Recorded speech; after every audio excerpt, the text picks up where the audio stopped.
Good afternoon and welcome to Real Talk with Brian Poduska. We're a few minutes late today, having some technical difficulties, but I think we've got that worked out. I'm Lyndon Wilson, here to introduce the show, introduce Brian. Brian's going to introduce his co-host and his guests, but before we get started, I want to talk to you a little bit about what the difference is all about. We created this almost 2 years ago to help small businesses within our local communities, and the small businesses are the backbone of these local communities. And what we want to be able to do is help those small businesses connect better with the consumers that are in the community and help the consumers get to know those business owners a little bit better as well. That's what we do here. And we bring more of the human side of what they're doing with their businesses rather than the commercial. And so we get to know them a little bit. We talk about some things that they're doing personally, how they're improving their own industries, how they're improving the communities that they work in. You know, what we're looking to do is the difference. We want that to be where our communities go to find the small businesses, and where the small businesses go that want to be seen, be heard, and be remembered. I'm going to bring Brian in just a second. Before I do, I want to give a big shout out to McLean RV in Rockwall. If you're looking for a travel trailer or an RV, I want you to take a look at these guys. Go out and talk to Blake Colston. He's the guy that I talked to, and he will do you right. Big shout out to Blake and McLean RV. So I'm going to bring in Brian now, the man of the hour, as always. How's it going, Brian? Well, the struggle bus is real today, apparently, with the acoustics and everything else I've got here. So I'm all on the struggle bus today. If it can go wrong, it will go wrong. That's right. That's right. It's about adapting and overcoming, right? That's the difference. So you can hear me right now, right? I sound okay? I can. Well, you never sound okay, but I can hear you. Oh, fair point. I sound as bad as normal. Right? Yeah. Just everybody that's seen the show. So, fair enough. Yep. Right. Yeah. Well, as you can see, my attire's a little different this week. We've been doing some manual labor out in the field today. So I came in hot, which normally I don't normally have technical difficulties, and then of all days, today's the day where I didn't log in, 25 minutes early to make sure that, testing 1, 2, 3 is all working. And once you know it, we have technical difficulties today. So like you said, if it can go wrong, it will. Right. Well, one of the things that we do here, and that we're really, it's the backbone of what the difference is all about, is the human side of who we are and what we do. And there's nothing more human than all the issues and problems that can go wrong on a day-to-day basis. And yet we still have to find a way to win. Right. So we'll fight through it. We did it. So far, we're good. That doesn't mean it's all going to go this way, but right now, fingers crossed, it's going to be okay. Hey, man, Brian, we're here. Tell everybody about you and Real Property Management Focus. Then I'm going to let you, as always, take control and get the co-host and their guest in and talk a little bit about business development today. For sure. Well, thank you, Lennon. So my name, for those who haven't seen the show or don't know me, my name is Brian Poduska. I am the owner of Real Property Management Focus, where we focus on your real estate investments. And we are a full-service property management company, really a real estate brokerage company that can service our investor clients as well as residential or commercial clients looking for property. We have some really unique tools. One is called Wealth Optimizer, which takes a look at an investment property from all kinds of different angles. So it doesn't just look at your cash flow on a property. Of course, it does have that incorporated, but it has several different angles that it looks at an investment property, depending on what your long-term goals are, with depreciation that you can take against the property to hide, or not hide, but defer some tax advantages and take advantage of some tax advantages that real estate offers. Localized appreciation, it factors that in. So really, it's a unique, holistic tool to analyze a property. So that's the identification piece. We can help you purchase that property. Obviously, it's in our name over here, property management. We can manage it once you purchase it. And then when you're ready to sell it, we can help you there. So like I said, our key clients are investors, real estate investors who are consciously looking at the market and trying to grow their portfolio. we take them out of the equation as far as interaction with the tenant and with the actual management of their investment properties. That is our job, and that's what we do. So that is real property management in a nutshell. But we're not here to talk about real property management today. We are here to talk about business development. That has been our topic for the month of July, and we will continue to dive deeper into that topic. We have some awesome guests that are coming on the show today, which I will let my co-hosts introduce those guests. But so why don't we bring on the co-hosts, Carrie Cook and Nathan Smith. What's up, guys? How you doing? I am doing fantastic now that my microphone is working. How are you guys doing? Good. You sound good. You really do. Well, thanks, Nathan. You're a lot nicer than Landon. Well, you sounded fine okay that time. Someone's got to build up. Someone's got to keep you honest. You know, well, I appreciate that. Landon's the jackass of the group, and we can. I'm the bad cop. I'm the bad cop. That's it. That's right. We got the angel and the devil here. All right. Who's the angel? I know you're not saying you are. No, I'm definitely not. You are, Carrie. You're the bright spot of the show today. Nathan's in between. He's the good cop. We have the angel. I vote for Carrie. So. Well, thanks for joining us today, guys. Appreciate having you guys on again. I'm excited to get into our topic of business development. I know you guys have some unique viewpoints on that topic yourselves. And I'm excited to learn more about your guests and dive deeper into the topic with them. Lennon, if you have some sponsorship information, I'd like to get Wines with an Appeal out there before we dive into our topic. And give me 2 seconds while I pull Tom's information up. Actually, why don't we jump back to this here in a second while I get his info up? I want to make sure I do it justice. Carrie, why don't you start and just introduce yourself real quick? Tell us about your real estate business, and then Nathan will go back over to you, and then we will get back to Wines with an Appeal, and then we want to bring on your guests, okay? So, Carrie, go ahead. Why don't you start? Well, real quick, did you see what Michael said?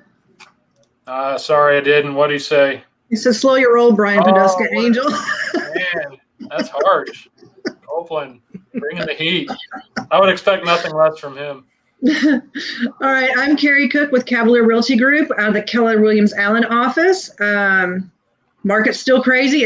I've seen it slowing down a little bit on selling. At least the prices are a little bit better. Talked to a couple of mortgage companies last night, and they said the same thing. They're seeing a little bit of a slowdown in pockets of town. So hopefully it'll level out soon. I don't know. Brian, have you noticed any difference? Yeah, I feel a little bit of that. I feel like I got an echo coming again. But yeah, I have. I've seen a bit of that. We were in that situation where pretty much every property that was on the market, when you go to make an offer, you're going to expect it to go way above list. What I've seen lately is most agents are pricing at that latest comp. So, that plateau that's going up and up, or that slope that's going up and up and up. Now, what I've seen is some of these offers that are being accepted are already at that plateau mark. Right. We're not seeing as much. Now, there are still deals that I've lost out on that have gone well above list, but they're not, I think, as high above list. So at least that piece of the market that I've seen is loosening up a little bit. I haven't really seen supply numbers that have indicated that we're getting better on that side, but as interest rates start to tick up here and it'll slow down. I'm hoping that, things start evening out. I read something today just about how much of a shortage we do have in the supply market, to the tune of, we went from the post 2008, 2010, 11, actually go back to 2006, we had a surplus of over 2 million homes in the U.S. So the glut of supply was there. Then after the 2008 collapse, by 2011 we were basically evened out, and things never really picked back up again, but the demand did.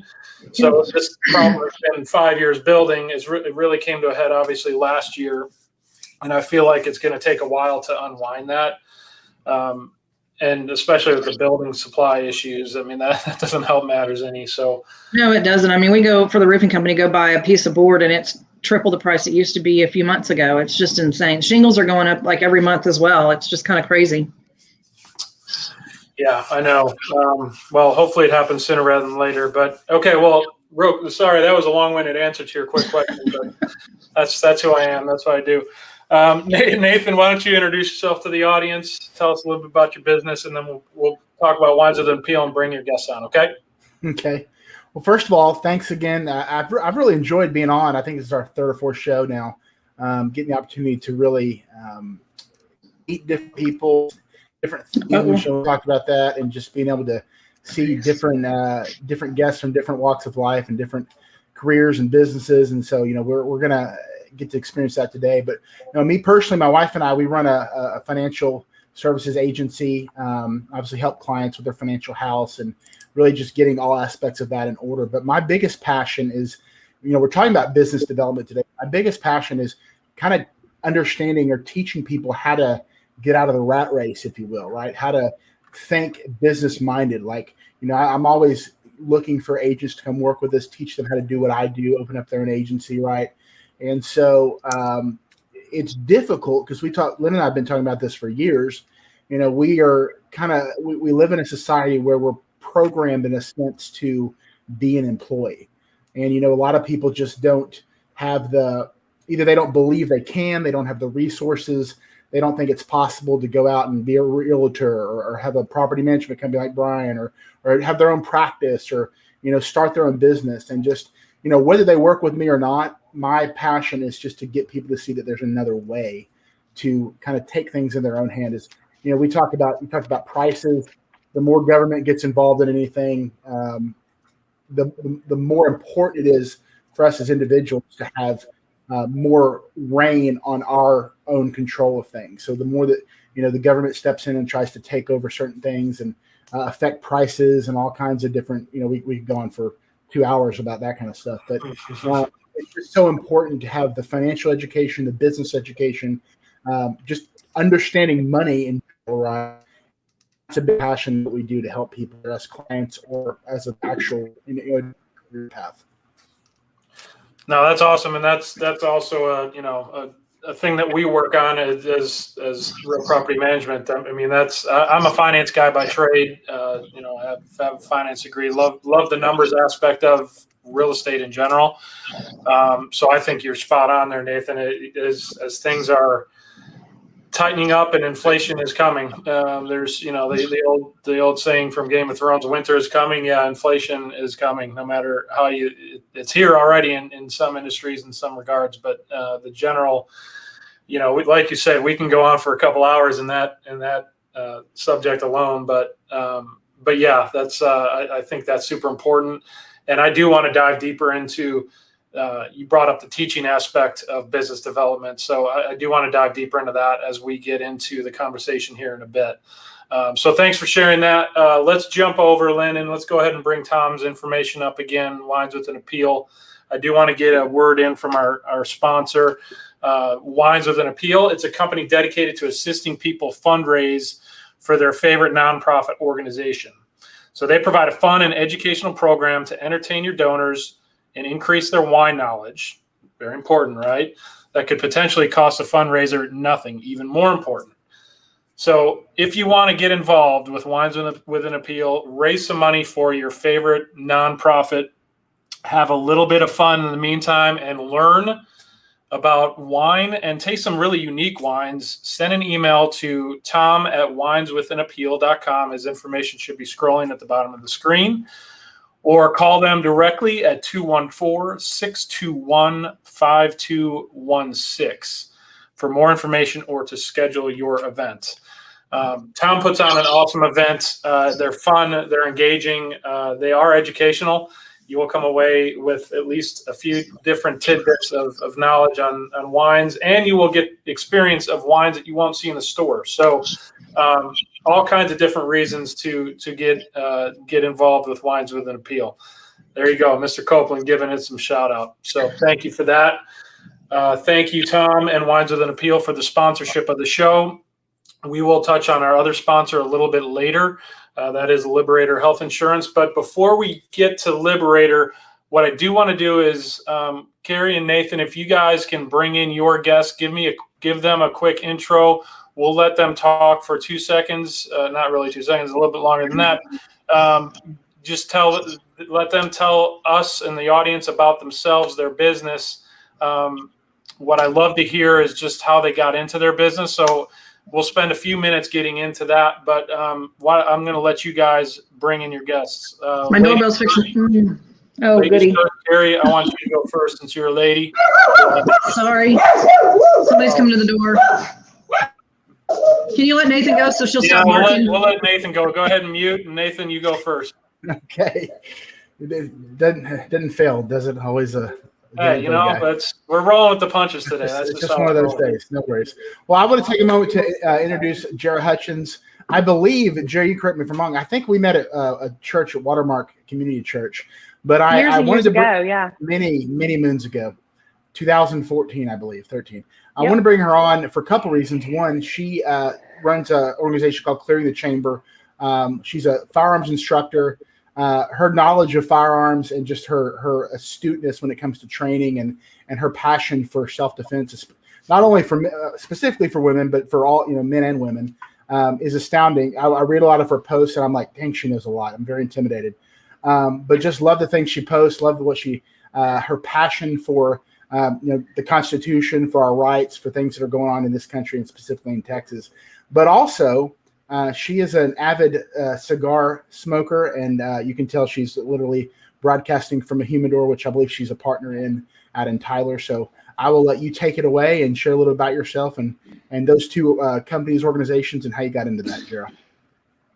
Well, thank you so much for having me on. I got into guns. I grew up in a gun family. So I've been shooting for 25 years. I've been teaching for 12. But I got into it because, I had a stalker in my early 20s. I started to think about what would I do if I was in my house? Because, I always had a shotgun in my house. And so I wasn't super worried there. But I started to worry more about when I wasn't home, what I do. So I started taking hand classes and getting comfortable with it and going to the range by myself. And then my girlfriends would ask me to take them to the range, and then their friends would ask me, and then their family would ask me. And so before I knew it, I had this really great little side hustle where I was just teaching people, basic handgun and basic self-defense. And so I just continued to sort of go up the rung of knowledge from there and started taking more advanced training and started teaching more advanced things. And then from that, spawned WADE, which is the Women's Awareness and Defense Endeavor, which is my nonprofit. And so we raise money to give self-defense educations to single moms and low-income women. And then I got into the cigar business, as you can see behind me, very recently. Been smoking cigars for 20 years. I spent some time in oil and gas, and so you really can't be in oil and gas without knowing about cigars, bourbon, and hunting. So then it became a passion. Yeah, and then it became a passion. And I actually got a phone call from the people who are my business partners now. They originally called me to come and consult on their gun range that they're building in downtown Tyler, which is in East Texas. And we were talking about cigars and bourbon on the fly. And then I followed up with them a month later, and they were like, hey, we bought this cigar lounge and we were wondering if you wanted to partner with us on it. So now I own a cigar lounge. And here we are. What a great thing to happen to you. That's amazing. That is awesome. What was the name of your nonprofit? You kind of sped through that. I want to make sure people. My nonprofit, it's WADE, WADE. It stands for the Women's Awareness and Defense Endeavor. And then I'm actually about to start another nonprofit called the Constitutional Carry Fund, because one of the big arguments that anti-gun people or even people who pretend to be pro-gun is, that constitutional carry passing in the state of Texas is dangerous, detrimental because people won't train. And I disagree with that. But what we do have an issue with is people who can't afford to train getting proper training so that they can exercise their Second Amendment rights. And so we are going to work on eliminating that with the Constitutional Carry Fund. That's awesome. That's very cool. Brian, you were going to say something, I thought? Sorry. No, I was just saying, like you said, Nathan, a few of my favorite things things, and I love what you've done to, obviously the great cause behind it, but just kind of rolled with it and rolled into things that you enjoy. So I love what you've done, and I'm curious to see how business development in those areas may differ from like the real estate realm or the financial realm. So we'll get into that here in a bit. Let's move over right now though to Carrie. Carrie, if you can bring in your guest. My house is quiet now. I had to tell the lady to go away. She kept knocking. There we go. All right. So my guest is Dr. Judy Morgan. She's a vet. Used to live up northeast. Now she's in North Carolina. They also have a rescue fund or rescue place that they've got a lot of animals on. So Dr. Judy Morgan, have your say. Thank you for inviting me, Carrie. I'm Dr. Judy Morgan, and I currently reside just outside of Raleigh, North Carolina. And I wanted to be a veterinarian since I was about 12 or 13 years old, and that was my passion. And so I managed to do that. And about 10 years in, I decided that working for someone else was just not my gig. So I actually went into business with a partner.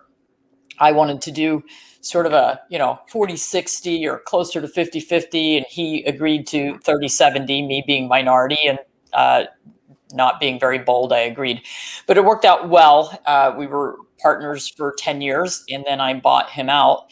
And about 4 years after that, I opened a second veterinary practice in New Jersey, and I changed my focus in practice from traditional medicine to more holistic medicine for dogs and cats. And at the time, I actually was doing a lot of horse work as well, doing chiropractic and acupuncture on horses, as well as the small animals.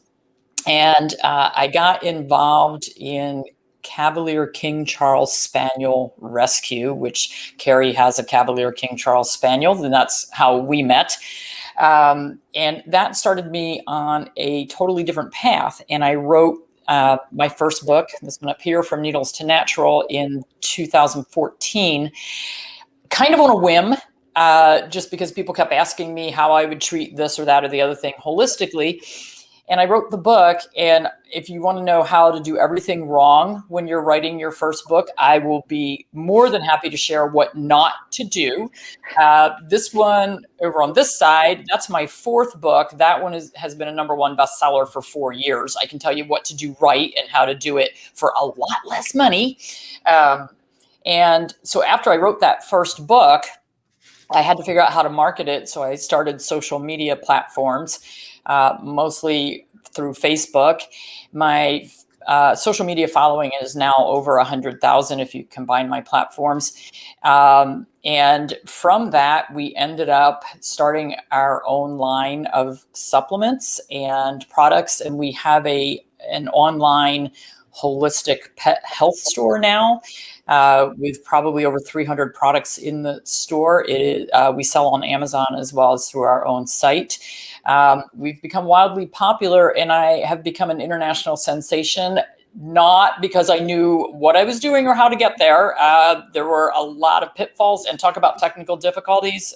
That's our middle name, because we do Facebook Live almost every day, and we have every issue you can think of. And when we moved to North Carolina, we bought 23 acres, and we have started the Fine and Dandy, named after my dad. He always said Fine and Dandy. That was his business slogan. Fine and Dandy Acre Sanctuary. We've rescued donkeys, mules, draft horses, cats, dogs, something called a hinny, which is a miniature horse donkey cross. So we have all these rescue animals, and we're having a lot of fun. Wow. Yeah, and her Facebook's lives every day are really educational. A lot of it's about, I don't know how you pick your topics. There's plenty of them because you do it almost every day. I get up in the morning and look at my husband and say, "Honey, what am I talking about today?" There you go. They're very educational. You should check it out.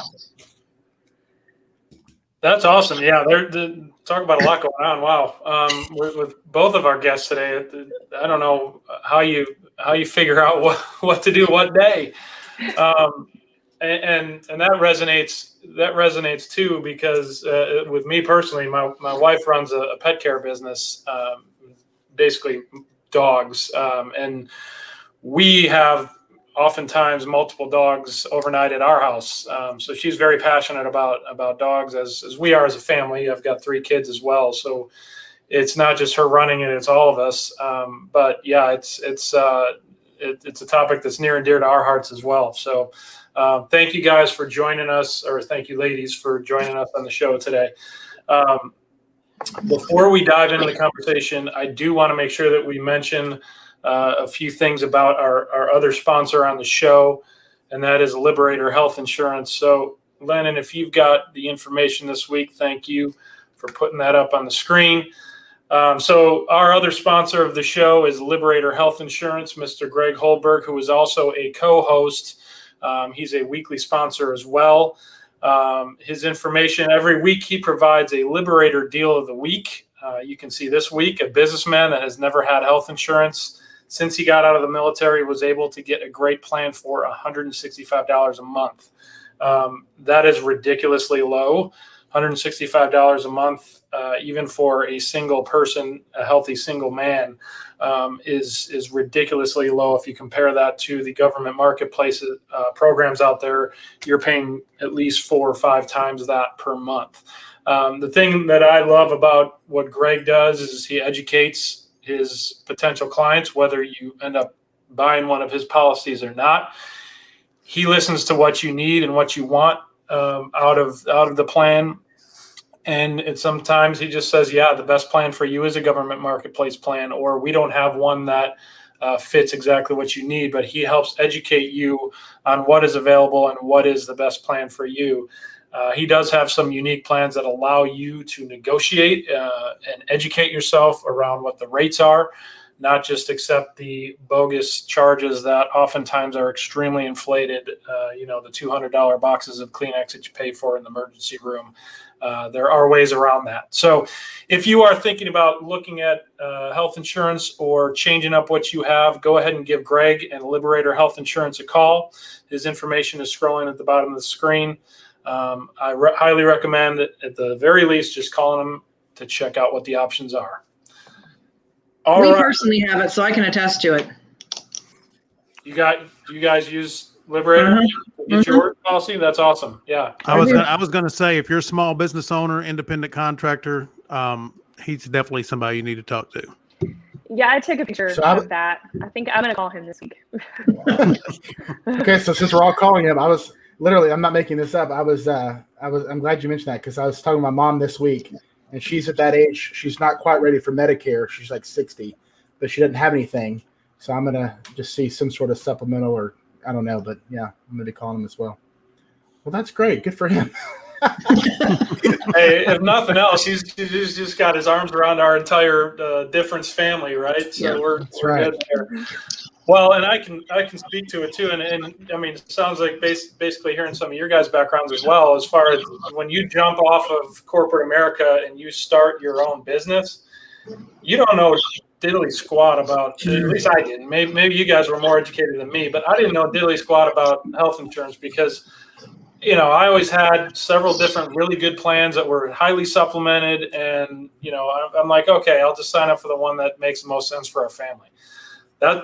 See, Jared, that's exactly right. That's what I did. I was like, hey, yeah, and did that for years, and then realized, okay, now that I'm out of that rat race, the good part about it is you're out of that rat race. The bad part about it is, you also have to go find some health insurance that makes sense for you and your family. So, traditionally is not cheap at all. No, it's ridiculously expensive. And once that corporate subsidy goes away, now the reality is that corporate subsidy in most cases has been whittled down to hardly anything anyway. So now that playing field's a little more level, but it's still, health insurance isn't cheap. But so Greg does offer a plan that is way more affordable than the government marketplace plans. The deductibles are way more reasonable. I mean, in a lot of these government plans, you're paying an enormous amount on a monthly basis, and you still have a $15,000 deductible for your family. So, like I said, give Greg a call. He'll walk you through it. He'll talk you through it and help you out. So, what I want to do now is focus the discussion back onto our topic of the month, and that is business development. What I'd like to hear from both of our guests on the show today. You guys have your hands on a lot of different things, and you've done some really awesome stuff. Starting small and going big, whether it be on the author side, or changing your focus from being an actual veterinarian with the medical side to the holistic and the food side. I mean, that's really kind of a change in scope. And Jerry, you've kind of done the same thing in that, you started because of something that you started your self-defense class and your teaching aspect of firearms, and you morphed that and started something new with an additive, I guess, with the cigars. So I guess the long-winded way of getting to the question is, how have you focused your business development activities as you've either pivoted or added businesses onto what you started? Well, I think one of the most important parts of business development is always going to be, and I think that so many people miss this mark, is educating your client base and showing them how to make the right decisions. So from a firearm standpoint, when you teach somebody how to shoot a gun, that's fine, but you also have to think about like the gravity of what you're teaching someone how to do. And what you really should also be doing as a supplement to that is teaching them how to think about this act, whether it's mindset of when is it appropriate to shoot someone and when it's not, right? So if someone's trying to kill you, you can kill them back. But if they slide into your parking space at Target, that's not appropriate. People have to know. And Are you sure? At a number of people who don't know that, right? Sometimes, so this is an education process, fine, but even down to very small nuanced things like when to reholster during a self-defense situation and when to not, and how to assess, and when should your humanity take over, because you can't just you can't shoot someone in self-defense and then if they're not dead, turn around and murder them. So there's all of these things that you have to think about. And so the mindset education, educating them on what gear to buy, like a lot of instructors are like, I just want to teach you how to shoot the gun, but you have to take on so much more of that if you care, and people will be able to tell if you care. And that's a huge part of business development. Like no one cares how much you know until they know how much you care.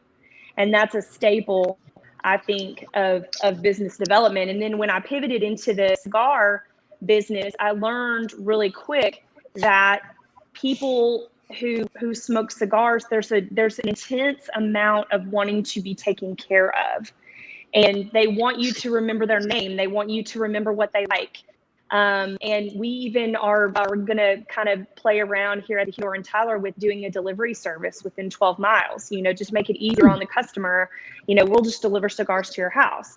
And then we're, so listening to what your customer wants, even if it's something that you may not agree with or want to do, is really important in business development, and, just catering to their needs in a very specific, unique way. I love that. I love that last statement about needs fulfillment, right? And serving your clients, and really it's two steps, right? It's understanding what those needs are, and then trying to figure out what is the best way to serve those needs. And I love that aspect of how you view business development. Can I say something real quick, Brian? Sorry. Yeah, go for it. I was just gonna what she said. And I won't mention the name of the cigar lounge that I go to because I don't drive to Tyler, but maybe we'll get them as a sponsor. So the Colony. It's in Murphy, but we'll go from there. But to your point, Jerry, it's interesting because some people might be listening, but like, oh, I'm not a big cigar fan, and that's totally fine. But for those that are, like when I go in there, and specifically this location, like the camaraderie and the connection that you have over a cigar And like networking almost automatically happens. You know what everybody does for a living, and so many people are business owners because that's why they're in there in the middle of the day, because they can be a lot of times, or they're retired or whatnot. And the conversation you get, the networking that happens over that cigar is in some sense kind of what we all need on a humanity level, that belonging, that it's like the cheer song. Everybody knows your name. It's very similar to that in a really well-ran cigar lounge. And you take that out, zoom out a little bit. That's kind of ultimately what we're looking to do. What we've been doing with the difference is finding that niche, that sweet spot, that connectivity on not just at one location, a cigar lounge, but throughout a community where you're getting that everybody knows who runs this business, who runs that business. And you have that connection, but you see that on a more granular level at a cigar lounge, or hopefully that's the kind of atmosphere that we connect with all of our clients and all of the people that work with us. So I just thought You're that was so really right. cool. You're so right. There is a sort of sophistication that just naturally comes with cigar smoking. And in 20 years of smoking cigars, I have never seen anyone have an uncivil conversation about any subject ever. Mm-hmm. Just is what it is. But it's kind of strange. moving on. Yeah. So you're saying you don't have to have a bouncer at the cigar shop? No. No, I've never seen like it. people look out for each other, and it's not like everybody always agrees either. Like there's general consensus in certain areas, but it doesn't matter if you have that commonality over cigars and whiskey or whatever you're doing in there. I can't pinpoint what it is. I just know that there's 100% fulfillment rate in my life I've never seen anybody get uncivil smoking a cigar, talking about anything. I've literally heard it all kinds of political discussions, all kinds of personal things, like never heard it. It's never happened. So let's be careful with his statements, because what this is doing is giving Lennon an idea to challenge that number, because he's going to come in there and start raising hell. Yeah. Well, there's a first gun for everything. I'm at work, by the way. I won't do it in Tyler because she knows how to use a gun. So Smart man. He also has a self-preservation inkling in his brain too, so he knows better. Yep. No, that's awesome. That's great insight. And yeah, Nathan, thanks for diving a little deeper on that. Judy, I want to get your perspective as well. As you've done so many things, whether it be authoring 4 books, and if you've got more than I might have missed that, but I heard 4 in there, and pivoting your business and your focus from medicine to holistic, and then doing a lot of, it sounds like, internet sales on top of, I don't know if you have brick and mortar as well, but No. Walk us through how business development has played a role in you pivoting your business or expanding your business and doing multiple things as well. Well, first I have to tell you that, some of the things I did wrong. When I had that business partner and he sold the business to me, veterinarians get 0 business training. So all of a sudden I was in charge, all this money was coming in, and I went out and I bought a pickup truck and I bought a convertible and I was doing all this stuff. And then a year later, I was bringing in over $1 million and didn't have a paycheck and couldn't barely pay my staff. And I thought, well, there's got to be something different.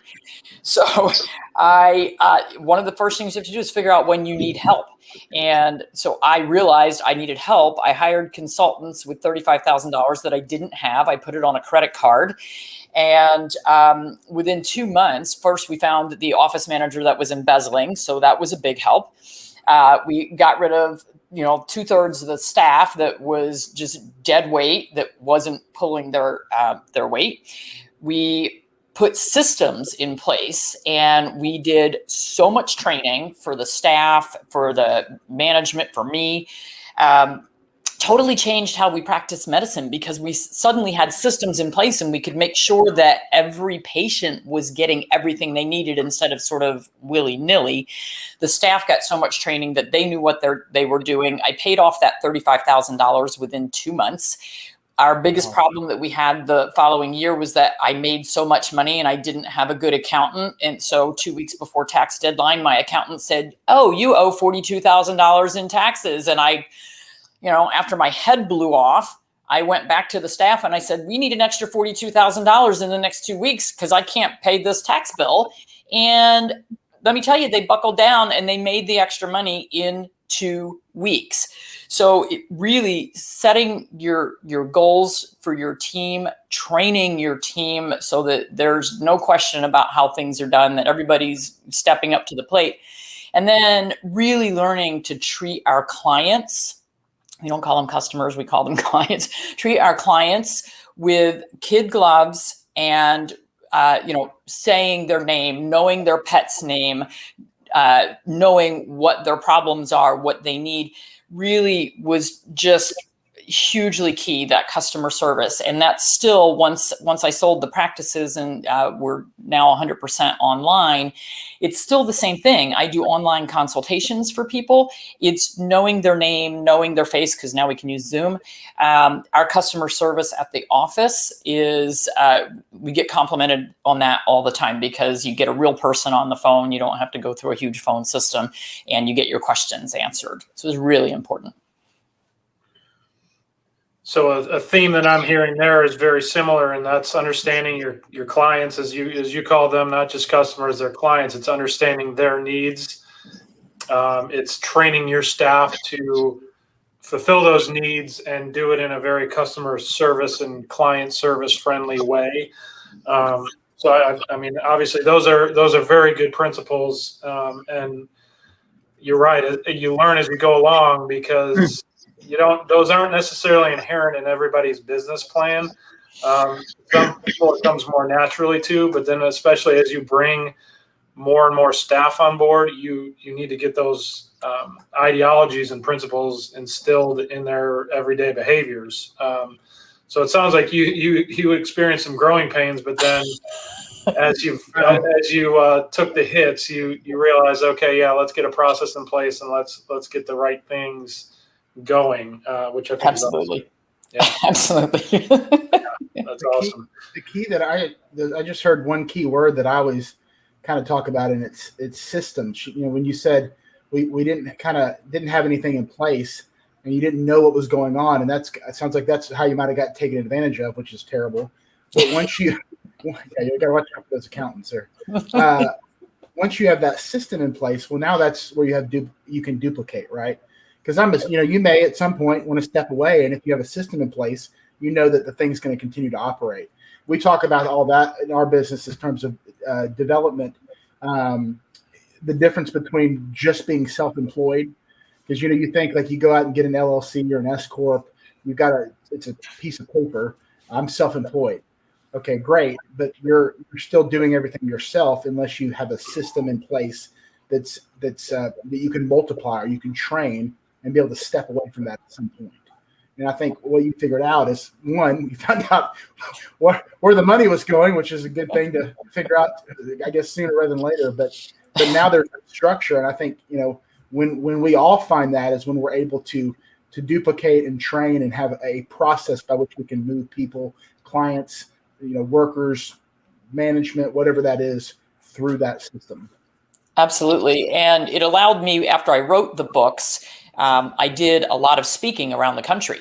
And that meant that I was going to be out of the office a lot. There were some years I was out of the office 12 weeks, which meant somebody else needed to be able to keep the place running and do what we were doing. So the doctors that were under me were trained. They knew the systems as well. And also training the clients to accept someone else's opinion in the practice. So, but it allowed me to expand and do the other things that I really enjoy: the public speaking, the writing, getting out of the office. Absolutely. I think a key to business development too is education. I mean, you said that, Judy, with your staff, you educated them. But even as a self-employed, when you start out, I think you've always got to be reading and thinking ahead. And what can I do better? What has somebody else already struggled with, and I can miss the struggle bus on that and learn from them. So I'm constantly reading books, trying to educate myself and just grow the business.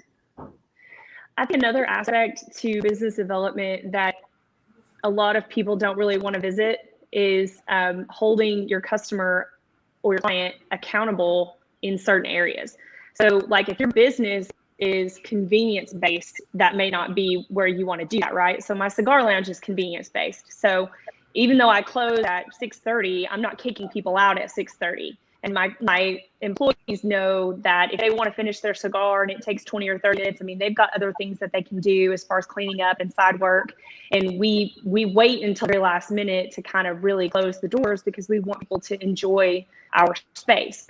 But in my firearms business, I have to hold my clients accountable because what I'm teaching them is dangerous and what I'm showing them is serious. And so one of the byproducts of learning how to use a gun and kind of dipping your toes into a community are things like accountability and safety and personal responsibility. And so I almost kind of become somewhat of a life coach when I do that for my clients. And so if they're not on time for their lesson, they don't get to do their lesson because I have to go into a facility. I have to go into a gun range that rents me a lane by the hour, and they have other people that they have to help. They have other people that they have to serve.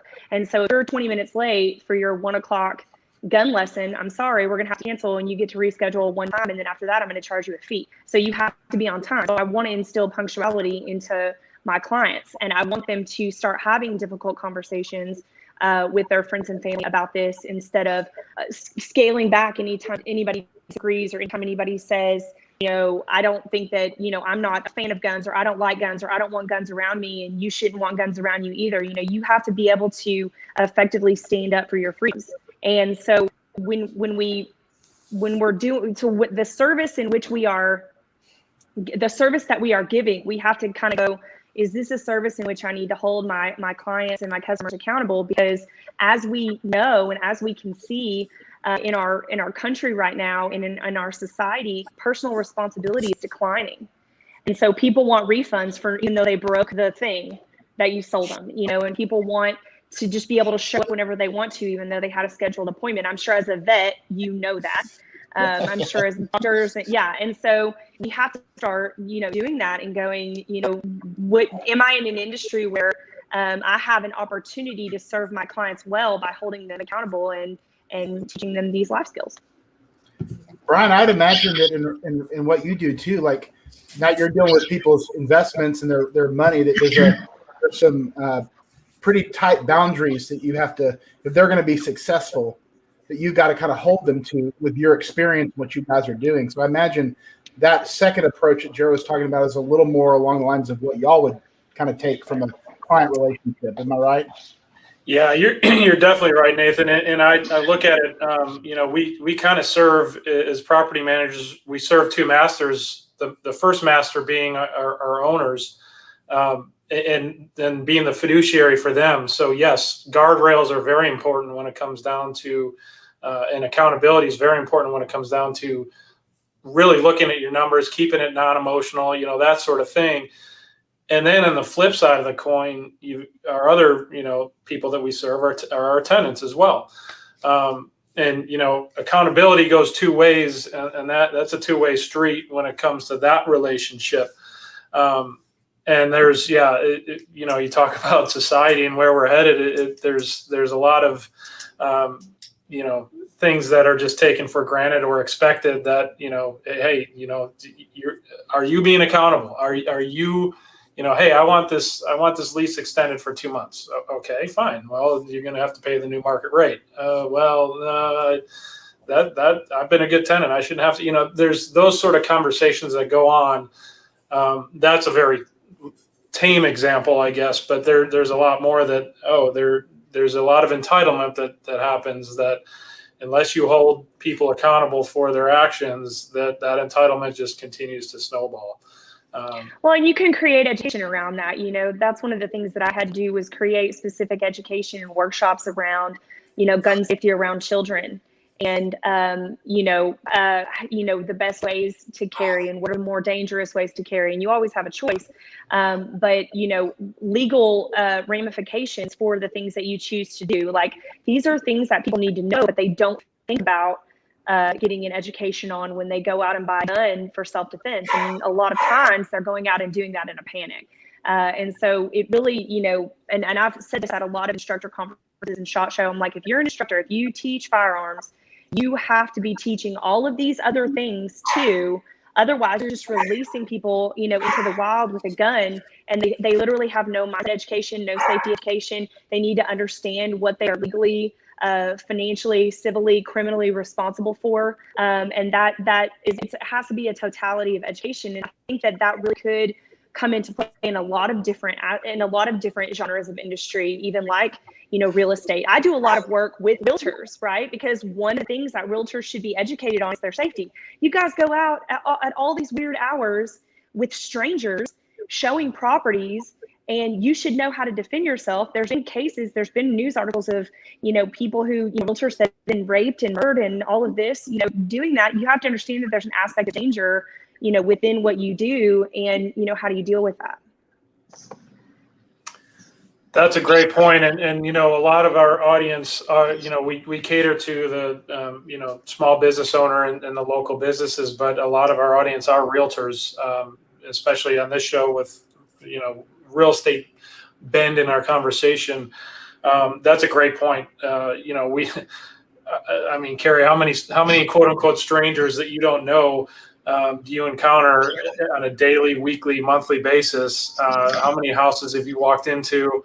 I'm guilty of it. I take it for granted. I walk into a house, it's going to be either vacant or whoever was supposed, whoever owns that house, they're not going to be there. Well, you never know what you're going to walk into. So yeah, that's a great point. And I'm glad to hear that you work with a lot of realtors, because that is something that is taken for granted, and all it takes is one time, and for something bad to happen. That's why I had my license to carry, because I walked in a house out in Arlington, and it was in the winter time, and the lights are on. It's on 80 degrees in there. I'm walking. I'm like, what's going on here? So I turn the heat down, and I'm walking through, and I open up the bedroom door, and there's this pallet on the floor, and there's clothes laying over, and all I can do is just back out. And I called my husband, and I said, "That's it. I'm done. Get my license to carry. I'm not doing this again." We do a really cool class called, and I'll turn it over to her after this, because I feel like I've been talking so much. But we do a really cool, sort of educational academy specifically for realtors, where we teach you how to clear a house, and then we teach you proper time management. Because the big problem that realtors have is they're going from one showing to the next showing to the next showing to the next showing, and they're not giving themselves any buffers to go in with their firearm and clear that house before their client or potential client arrives, so that they can be prepared if there is a squatter, and then also familiarize themselves with the property, because sometimes you haven't seen that property before you go show it, and familiarize themselves with the property so that they know where their exits are, and then figure out how they're going to walk through the house without turning their back on this stranger that they're showing the house to. So these are very important aspects of what we do. Well, and I would say off that, sometimes I'll take somebody out to go look at 5 houses. So going in and clearing it isn't always an option, but I've got your stuff written down. I'm going to call you. So I just have that's question. a good point too. I mean, you're taking the same person to several properties, then you have to approach it a different way, and you're totally right. I just had a question, and Dr. Morgan, you might be able to answer this too, because I think we all want to have the people we work with, our clients, customers, however we kind of address them. We want to give them the best experience, the best atmosphere, like in the case of Cigar Lounge, the best advice, in finance and real estate. We want that experience to be as pleasant as possible. That's the nature of business. But, looking at the two kind of ways that Jared was talking about of, when do you hold someone accountable? When are you just looking to make, the experience, the whatever it is, right? What came to my mind, and nobody is in this particular industry that's on the call today, but I see people in the restaurant industry get treated like crap by customers, and the meal gets comped, and the customer's always right. And I understand where that came from, but I don't necessarily agree with that. And so I would just, as we finish up, like, where do you, how have you guys kind of not drawn the line necessarily, but just kind of been able to figure out when the right time is to, like, I think it's easy to hold people accountable when you're putting a tool that can end someone's life in their hand. It makes sense that that's what you have to do. But in our other industries, when have you guys found, okay, this is where I've got to, this is something I won't accept from a client, or this is where I got to draw the line, or I'm doing a disservice if I don't hold them accountable to this particular, whatever the case may be. I know it's pretty open-ended question, but I'd be curious what you guys feel about that. I have fired a lot more clients than most veterinarians. There are a lot of pet owners and there are a lot of people with doctors' offices, dentist offices. They're very, very pleasant when they're dealing with the doctor, but they treat the front office staff, the technicians, which would be the nurses, they treat them terribly. I absolutely would not allow that. If I have these rules about lying, cheating, and stealing, but there's also this being mean thing. If you are mean to my staff, you are not allowed to stay. We would have people that would falsify health certificates that they needed. I mean, people would do really stupid things. And I just have a zero tolerance policy. And so you get a letter that says, where would you like us to send your records? Because we're not going to be your doctor anymore. And we don't send them their records. We want to know which vet they want them to go to, because I want to include with their records how horrible they are, so that I'm warning the next person who gets them. Yep. That's awesome. That is the best middle finger that you can provide there. That's great. And I can't, and to her point, like, I can't stop somebody from, going somewhere else and getting a gun education. But I'm not gonna put my name on a certificate. I'm not gonna do that if I feel like you're gonna do something idiotic because you don't have the brain capacity to be logical about this. I'm just sorry. Well, and I respond that way. Like, if somebody leaves me a bad review, like, I respond that way. I'm like, well, I mean, I kind of think you're nuts, and I'm just going to teach you, and I'm not going to do it. I expected this from you. Yeah. Yeah. Oh, man. Oh, that's funny. So there's that. Oh, that's awesome. I'd love to carry on this conversation, because this is where it's starting to get really fun. But unfortunately, we are up against it. It's already after 3. So we are literally at our ending point. I wanted to thank each and every one of you guys for coming on today. Dr. Judy and Jared, thank you for sharing your journeys. And I look forward to hearing from you guys again as you guys. Yeah, let's have part 2. Let's have part 2. Yeah, let's do it. I'm on board with that. And I might have to come out and at least learn to handle my firearm a little bit better here.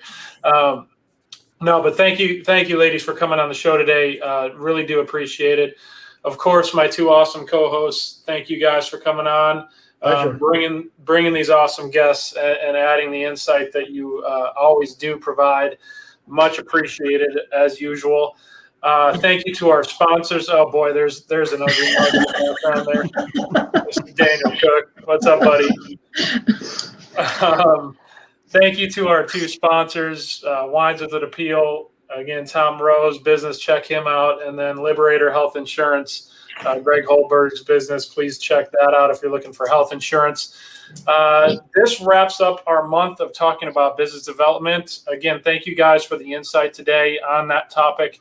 Next month's topic will be working on your business, not in your business. I think Look at how you got it right. Yeah, so I'm 1 for 1. We're going to keep track of that, because I guarantee you I will F that up as we go throughout the month. But until we get there, I'm 1 for 1, so I'm batting 1,000 in the month. There you go. Once again, guys, thanks for being on. Tune in next Thursday. Actually, no, we're off next Thursday because it's the 5th week of the month. So no. Next Thursday. Are you using the same calendar as our buddy Steven? Because next week is the do the show without me. Screw you guys. No, next week is the 4th Thursday. There's 5 Thursdays this month, so we get. Yeah, sorry, I'm a week ahead of myself. No, there you go. I will see you next Thursday. So everybody, tune in next Thursday. Skip the following Thursday. There you go. And we'll go from there. All right. Well, with that smooth landing. Thanks for coming on, you guys. Next week. Bye.